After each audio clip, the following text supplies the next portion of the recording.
Buongiorno a tutti, oggi parleremo di mattaflotti, delle linee che abbiamo creato e poi in mattinata affronteremo una piccola sessione di pesca per farvi vedere il funzionamento di questa tipologia di esche.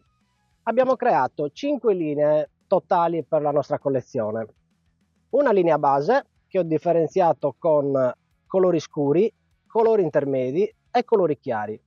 Questa linea si può utilizzare avendo tanti successi all'alba e al tramonto, ma non è sbagliato anche l'uso diurno. La linea bicolore è costituita da 4 colorazioni differenti, è una linea universale, io la utilizzo durante la giornata in qualsiasi ora. Funzionano tutti e 4 abbastanza bene, poi a seconda del fondale, a seconda diciamo del luogo, sono più o meno catturanti. Abbiamo creato la linea Special Glue. In questa linea si differenziano gli oppai dagli occhietti. Occhietto blu, fosforescenza blu, occhietto rosa, fosforescenza rosa, l'arancio per l'arancio e il blu di nuovo per il blu. Questa linea è stata creata appositamente per i fondali, diciamo, le battimetriche un po' alte, dai 60 ai 70 metri. Ma io ho riscontrato tantissimi successi anche nelle battimetriche basse, dai 25 ai 50 metri, quindi nella maggior parte diciamo le classiche battimetriche, e sono molto funzionali, quindi li utilizzo assieme anche agli altri opai. La linea Mattaflottix, la vediamo qua, è costituita da svariate colorazioni. Qua perché l'ho creata con queste colorazioni mix? Semplicemente per il fatto che è una linea universale che possiamo utilizzare tutti gli anni, a tutte le ore, e il cambiamento di opai rende diciamo la montatura irresistibile, proprio perché si differenziano l'uno dall'altro con tutte le striature e diciamo i contrasti di fosforescenza. Sono tutti glue, con fase glue, e soprattutto una cosa molto importante di questa linea, il calamaro non si abitua alle esche, quindi noi possiamo utilizzare il colore stesso dell'opai ma metterlo in più diciamo posizioni e avremo più catture quando lui desidererà proprio quel tipo di colorazione. Questa linea è la nostra linea nuova che abbiamo creato insieme al mitico Davide Serafini. Questa linea è stata studiata con il particolare degli occhietti bassi. Questo perché? Perché quando l'opai, diciamo, hanno un'azione questi opai da 45 gradi in acqua, quindi cosa succede? Con una presenza di corrente, con il movimento, diciamo, leggero della canna, lui riesce, quando ruota, il calamaro, a mettere a fuoco immediatamente l'esca e quindi in ogni posizione resta l'opai, il calamaro vedrà esattamente dove colpire l'esca. Ricordiamo che i calamari sono predatori e principalmente andranno a sferrare diciamo, l'attacco nella parte della testa e quindi dove ci sono gli occhi. Quindi questa posizione strategica degli occhi, quando il calamaro attaccherà l'esca, l'ancoretta che si trova subito sotto avrà diciamo, leggermente più successo rispetto ad un occhio un po' più alto.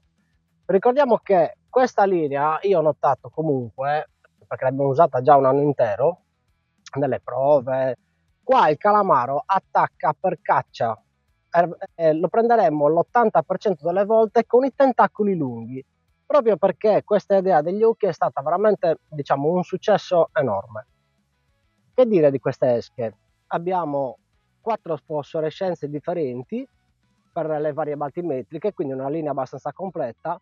Le colorazioni abbiamo sia i chiari che i scuri e gli intermedi, come abbiamo detto prima qua negli squid, scuri, intermedi e chiari.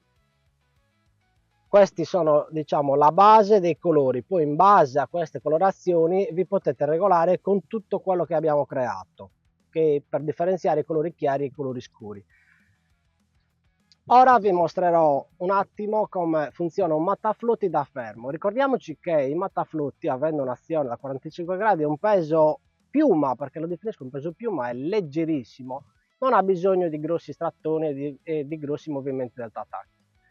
Ora lo vediamo in acqua, vi faccio vedere a gommone fermo come si muove un mattaflutti, quindi immaginiamo l'azione della canna come potrebbe essere. Guardate un po'. Vedete? Adesso lo sollevo un po', lo ributto giù, vedete come si muove? Guardate.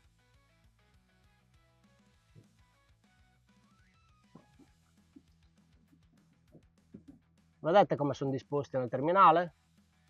Questo tipo di azione di movimento è irresistibile per i calamari.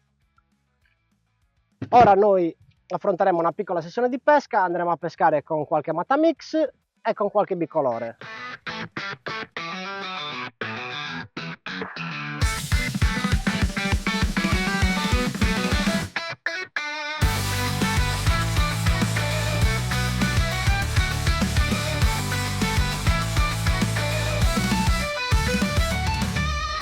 Eccoci qua, siamo arrivati nel nostro spot di pesca.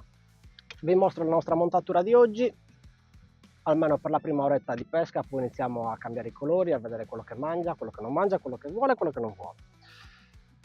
Abbiamo messo il Mataflutix oro sotto, colore chiaro, squid nero, colore scuro,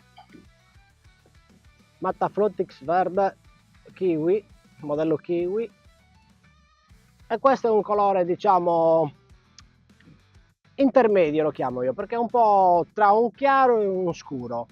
La linea bicolore non è mai da sottovalutare, è una linea veramente che durante la giornata può svoltare davvero le catture. Ora affronteremo questa piccola sessione di pesca, vi mostro un secondo il movimento da fare, nuovamente con la canna in mano, scendo poco a poco. Vedete qua i Mataflutti come si muovono, solo ondeggiando leggermente la canna, quasi come che stessimo fermi. Sembra che siamo fermi, però in realtà i nostri opai stanno lavorando benissimo e hanno l'azione perfetta per mettere a fuoco, diciamo, l'esca e il calamaro. Approfitto per invitarvi a iscrivervi al nostro canale. Quest'anno parleremo tantissimo di calamari, vedremo delle marcature, vedremo le novità. Ce ne saranno delle belle. Abbiamo individuato qualche calamaro, è uno stecchetto solo nell'ecco, adesso ve lo mostro. Vedete qua? Più o meno 1,5 metri dal fondo. Sono pochi esemplari quando segna così, veramente pochi. Vediamo se riusciamo a fregarne qualcuno. Stiamo arrivando giù, siamo arrivati giù. Mettiamo in trazione il filo, solleviamo leggermente le esche, eccolo qua. Avete visto? Ok. Aspettiamo sempre con calma. Questi opai lavorano in autonomia, non bisogna sollevare mai la canna violentemente. Gli sbacchettini sono ammessi ma solo dopo che magari il calamaro non mangia. Vi abbiamo fatto vedere una micro marcatura, molto diffidenti quando sono così. Ora stiamo avviando il recupero, piano piano saliamo. La galleggiabilità di queste esche è fenomenale, perché hanno un corpo ridotto e un peso piuma che le rende insuperabili. Siamo quasi su.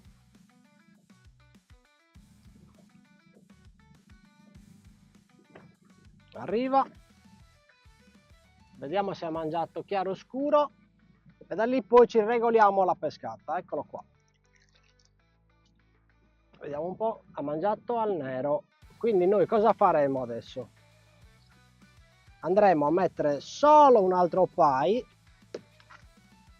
Andremo a mettere solo un altro pai scuro, ma non andremo a mettere due neri. Andremo a mettere un'altra colorazione scura per vedere se gli piace. Adesso vi mostro due particolari. Uno è questo, il nostro micro snap. Io faccio i braccioli attaccatissimi al trave. Mi raccomando, comprate questi micro snap che vendiamo noi, perché quelli che ci sono in commercio sono simili ma sono molto più robusti. Cosa succede? Essendo molto più robusti, fate fatica a aprire e chiudere e c'è la possibilità di danneggiare l'opai. Mentre invece questi, che è un acciaio armonico e sono fini, riusciamo ad aprire e chiudere l'opai in facilità. Ora vi mostro, guardate. Con l'occhiello dell'esca apro, sfilo l'esca, rinserisco, mi aiuto con l'esca così e richiudo. Vedete? Semplicissimo. Mentre invece con quelli un po' più duri fate fatica veramente ad aprirlo e chiuderlo. Un'altra particolarità, vi mostro ora che inizia il periodo di attività dei calamari, si può pensare di, avendo un assetto floating, di fare un braccioletto qua nel piombo di circa 40 cm ad avere un'ulteriore possibilità di pesca quando i calamari stanno presenti al fondo. Questo è un piombo che ho fatto costruire da nostro amico Salvatore Stellato, per la precisione un piombo ogiva. Noi stiamo utilizzando un piombo da 140 grammi. Ho fatto inserire qua una doppia girella, vedete? Una va al trave madre e l'altra va al bracciolo che vi dicevo con l'Opai. Questi piombi li potete trovare da Salvatore Stellato. La colorazione, ho scelto una colorazione color sabbia, neutra, non disturba i calamari assolutamente. Eccoci qua, abbiamo fatto la calatta, stiamo arrivando giù. Ok, siamo arrivati, mettiamo in trazione il filo, solleviamo leggermente gli Opai nel primo metro, recuperiamo, lo rifacciamo, solleviamo ancora.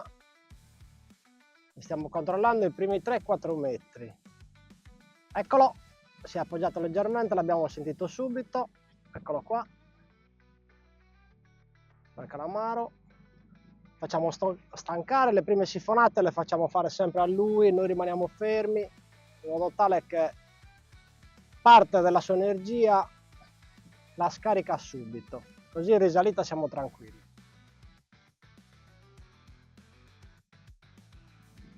Andiamo su, piano piano lo tiriamo su. Ok, adesso sta arrivando, ha smesso di sifonare, possiamo recuperare in maniera più tranquilla. Siamo quasi su. Avete visto il movimento degli Opai eseguito in maniera lenta e micidiale, perché l'Opai anche con mare calmo lavora benissimo, talmente leggero che fluttua sempre in autonomia, però è fondamentale sondare il fondo sollevandolo leggermente ai primi metri. Vediamo un po', arriva, eccolo qua, sempre al colore scuro. Infatti stamattina stanno andando molto i colori scuri e i colori intermedi. Eccolo qua, eccoci qua. Il tempo non ci ha permesso di continuare la nostra sessione di pesca, al largo c'era un po' abbastanza mare mosso e non siamo riusciti, diciamo, a ultimare i video. Sicuramente ce ne saranno di altri, spiegheremo bene le marcature sull'eco scandaglio, affronteremo nuovamente le colorazioni. Iscrivetevi, mi raccomando, al nostro canale YouTube. Ora vi mostro cosa abbiamo fatto tutta la mattina. Sono andati tantissimo i colori scuri oggi, tutti i colori tendenti al nero, al blu e soprattutto il nero, diciamo, squid classico monocolore. Un saluto a tutti, a presto!